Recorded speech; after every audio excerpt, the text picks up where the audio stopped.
We've all used this one. Some of us have used this one. I'm using this one. Things do not get stuck in here. The barrel is big enough that things can tumble around and they fall right out. I'm gonna see if I can do all this celery at one time. We'll see how it goes.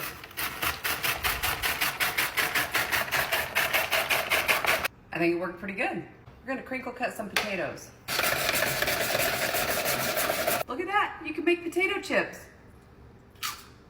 It comes with 5 different blades. If it wasn't dishwasher safe, I wouldn't own it.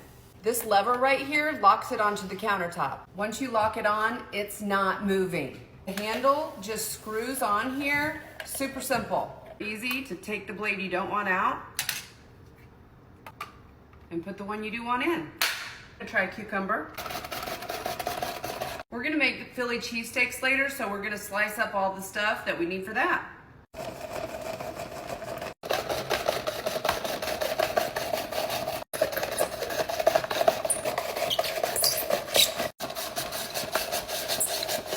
Gonna julienne some of these carrots. You could also use this for hash browns. The